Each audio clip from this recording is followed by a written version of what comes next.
Cleo is fast asleep in her cocoon-like pod on the spaceship. She's tucked up snugly under the covers, with the blanket pulled right up to her chin.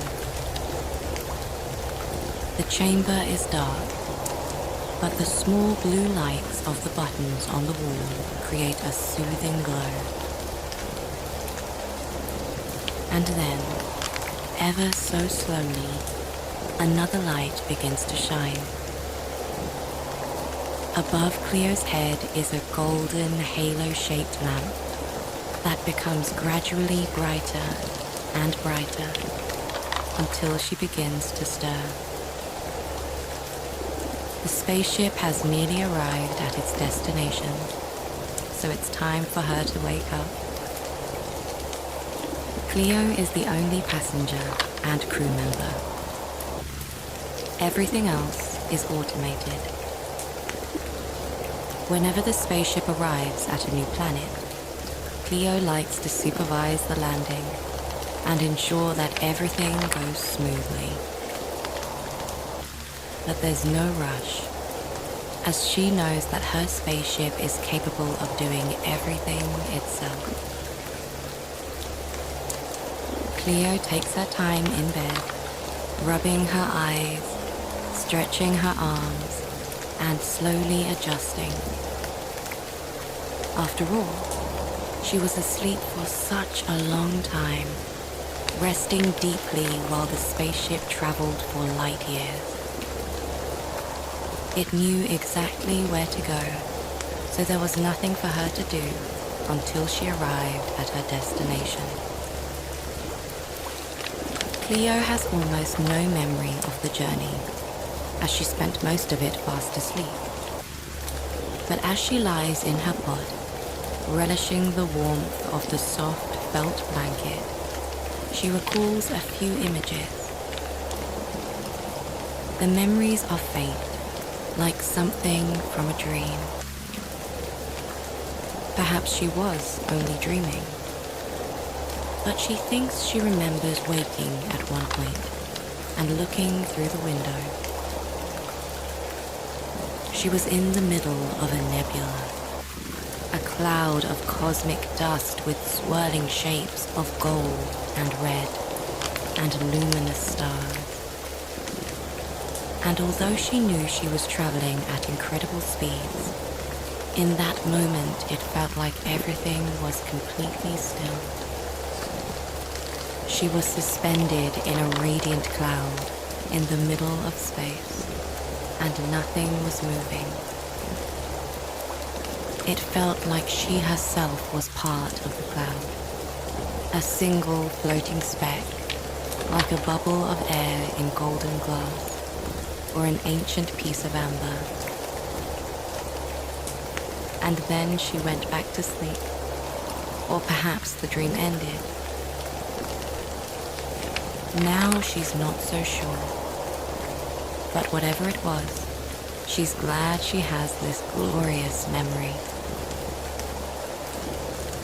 After getting out of her pod, Cleo does some light stretches and makes a cup of milky coffee. Then she goes to the flight deck, which is just down the narrow hall. The spaceship is small and compact, and after so many journeys, Cleo feels completely at home here. For her, waking up and walking to the flight deck is like heading to the home office. Through the window, she can see her destination, a small pink planet that seems to shine in the darkness of space. As the spaceship approaches, the surface of the planet gradually becomes clearer. Cleo is excited to see formations that look like statues or trees, and in the distance, something that might be a body of water. She doesn't know exactly what to expect. No other astronaut has ever visited, to her knowledge, or at least no one from Cleo's planet. she'll be the first person to set foot here, on the planet with the provisional name beginning with X345, followed by a long series of numbers and letters. Cleo plans to learn its properties and map its geography. If she likes, she can even give it a new name. This is Cleo's job. Although her official title is much more formal, she thinks of herself as a space scout. She does brief preliminary visits to some of the more hospitable planets. And while she rarely encounters other forms of sentient life, she always finds something of interest. During her travels, she's walked through the ruins of ancient civilizations and climbed mountain ranges made of gemstones. She's dived into silver, mirror-like pools and wandered through jungles with trees taller than skyscrapers. And now she's here, on this mysterious new planet, which lies at the far edge of the Violaine galaxy. Cleo smiles as she presses the buttons and pulls the levers to complete the landing process. She can't wait to explore. Once the spaceship has landed safely, Cleo changes into her suit and helmet. She travels with a range of different suits and equipment, but for this expedition, her lightweight gear should be sufficient. This planet has a warm, almost tropical climate. Although Cleo travels alone, she won't be exploring alone. Before she leaves the spaceship, she presses a switch on the wall. The nearby alcove fills with blue light, and a glowing sphere emerges. "Rise and shine," says Cleo. "Good morning," the blue light replies, with a friendly male voice. This blue sphere is an advanced form of artificial intelligence. Just like the planet, it originally had an anonymous code-like name. But Cleo likes to give everything a personal touch, so to her, the light is male and his name is Puck. In the early days of their travels together, many years ago, Puck had a cheeky, slightly rebellious nature. He would follow Cleo's orders in unconventional ways, or even play the occasional practical joke. With his mischievous personality and ethereal appearance, he reminded her of the fairy Puck. The original Puck was a character from a story on planet Earth, written tens of thousands of years ago. When she mentioned this, none of Cleo's colleagues back home understood the obscure literary reference. Still, Cleo can't help but smile fondly whenever she calls Puck by his name. She thinks of him as her very own fairy, the kind of companion she dreamed of when she was a child. These days, Puck is no longer quite mischievous. He's become calmer and more obedient, as though he's settled down in old age. And he's an invaluable source of help. Whenever Cleo explores a new planet, Puck is by her side offering information and guidance. Slowly and silently, the hexagonal spaceship doors open. The movement reminds Cleo of a flower blooming, the petals peeling back. Then she walks through, down the floating steps, and onto solid ground. The first thing Cleo notices is the temperature. Her thin spacesuit allows her to feel the air, and it's like stepping into a warm bath. It's humid, but not uncomfortably so. The earth is a dusty orange-pink. It's a beautiful shade, thinks Cleo, like the color of a peach. Somehow it seems both natural and surreal. The landscape resembles a sprawling desert. It's mostly flat, though straight ahead the land gradually slopes upwards. There are no plants and no trees, although Cleo is keen to investigate the strange shapes she can see in the distance. From where she's standing, the planet seems to be just bare rock and empty space. Cleo loves the sparse beauty of these kinds of landscapes. She feels a sense of total freedom. And even though she's alone, she never feels lonely. The warm glow of Puck's blue light keeps her company. And even without him, she knows that she'd feel perfectly content.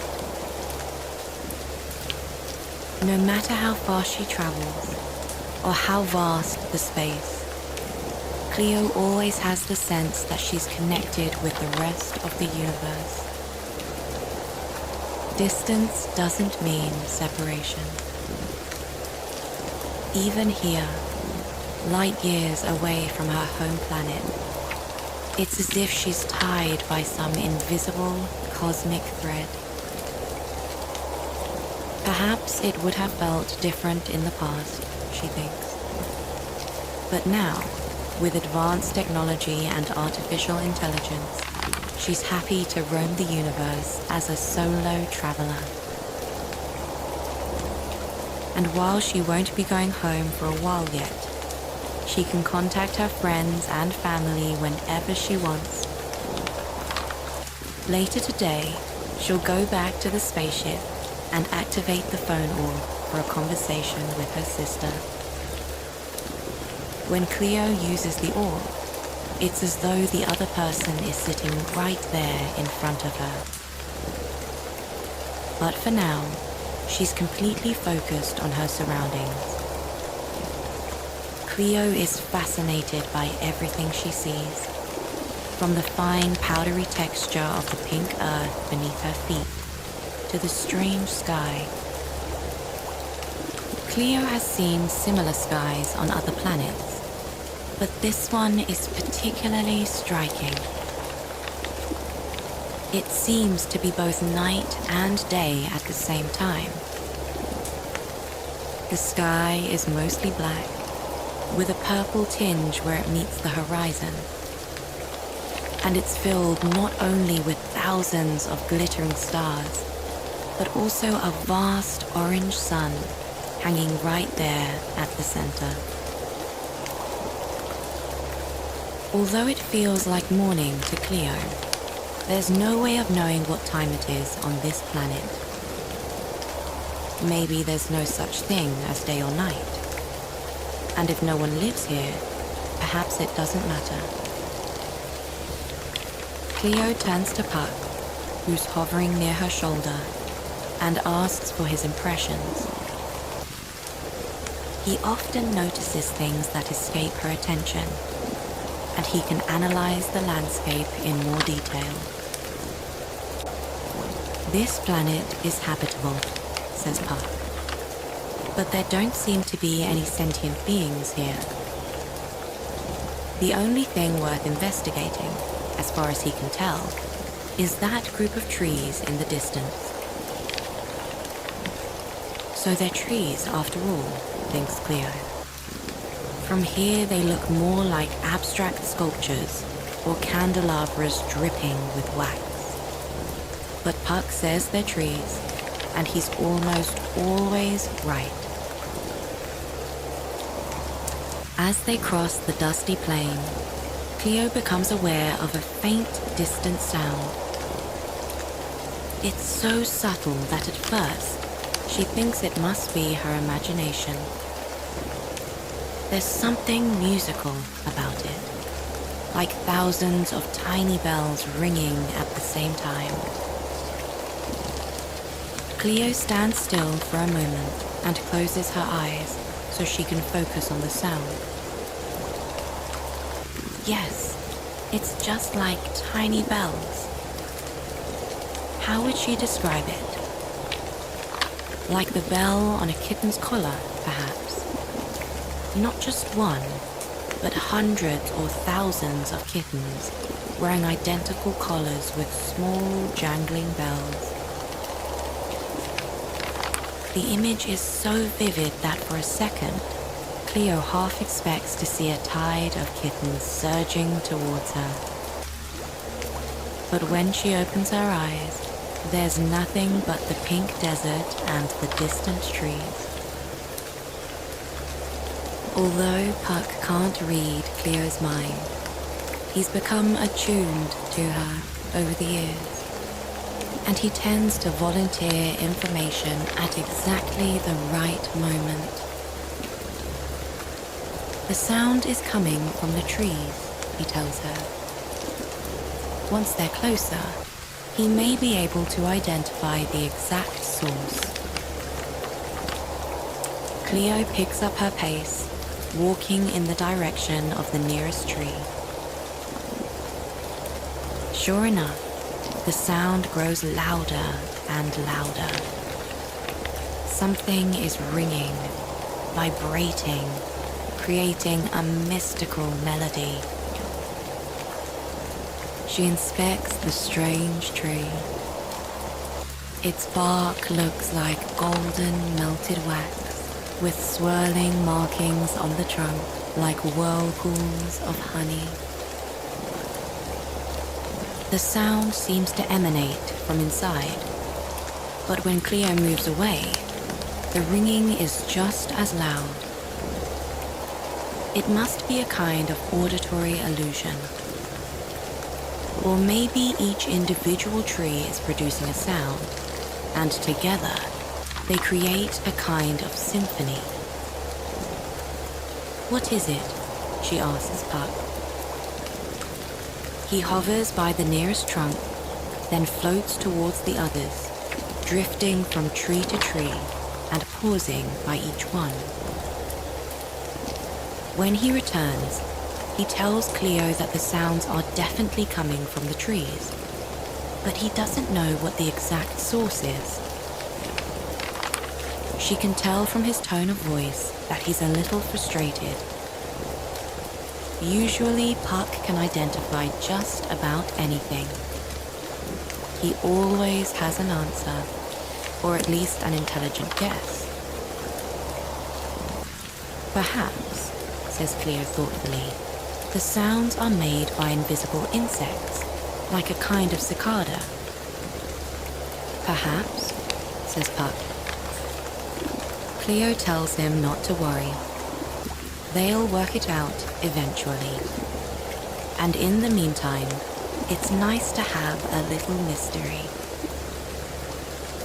Puck doesn't seem convinced, but he cheers up when Cleo asks him to take some photos and recordings. They can send the information to scientists back home and maybe get an answer. After a while, Cleo barely notices the sound. The ringing seems to fade into a relaxing background hum. Just like cicadas, she thinks. And while these trees aren't exactly beautiful, Cleo finds herself appreciating their peculiar forms. They look like they've been sculpted by an eccentric artisan. Instead of leaves, there are bulbous formations growing out of the crooked branches. The way the trees are scattered randomly across the land, spread far apart from each other, makes Cleo think of cacti. It's like a surrealist desert where the cacti have been replaced with melting musical coat stands.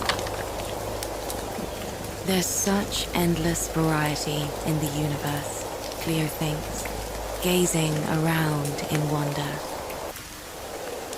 Everywhere she goes, she sees something that astonishes her, something even stranger than her dreams.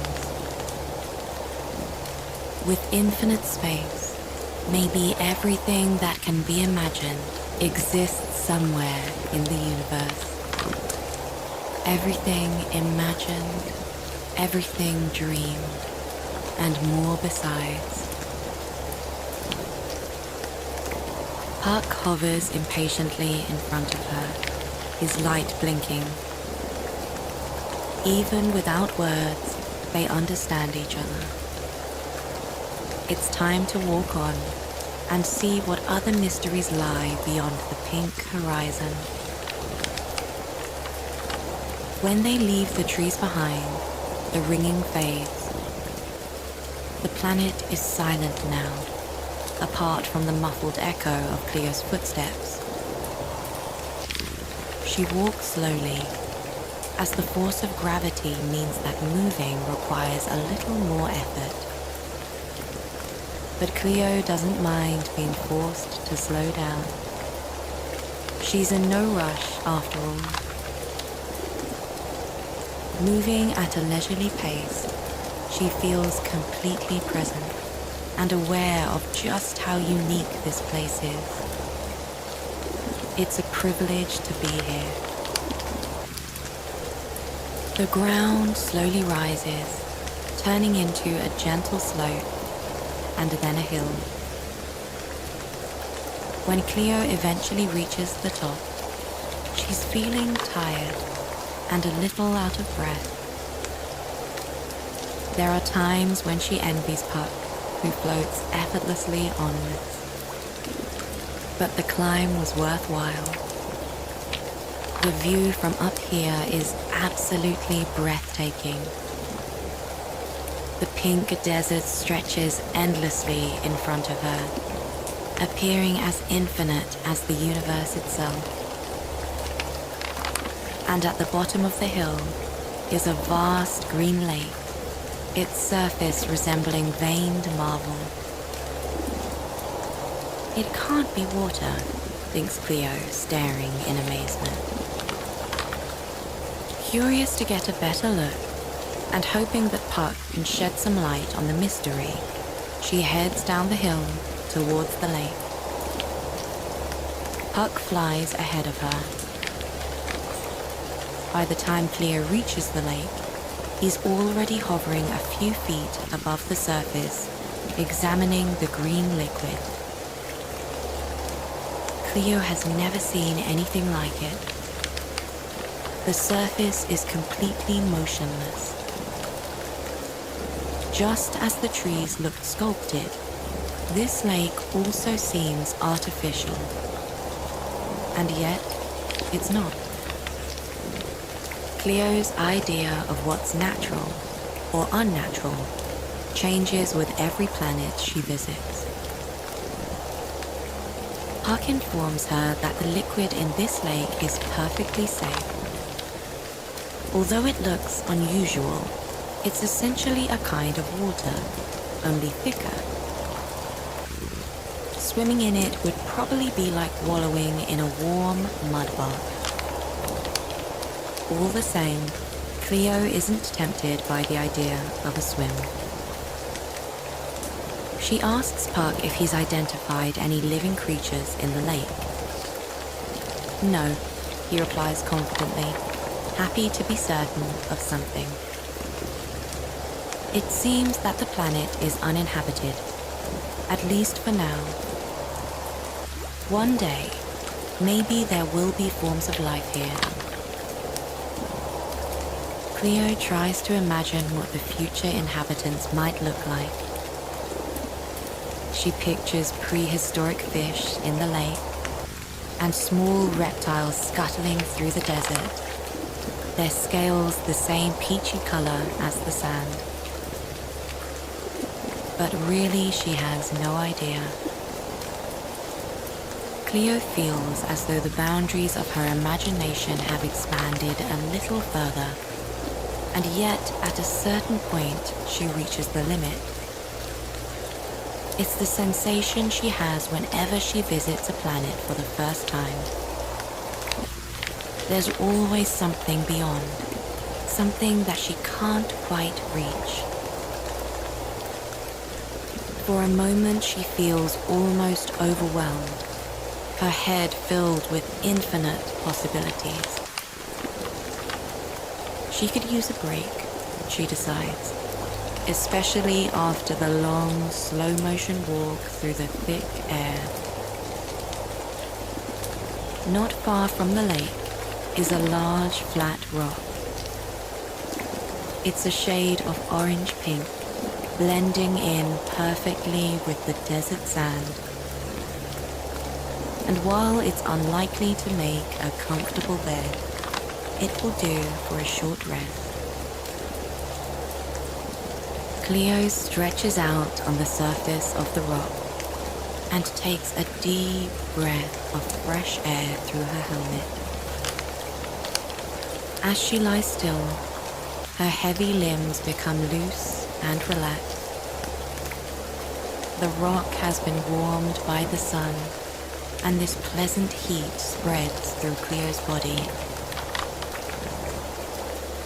She closes her eyes and soon drifts into a light, dreamless sleep. She's awoken a little while later by Puck's voice. "Rise and shine," he says.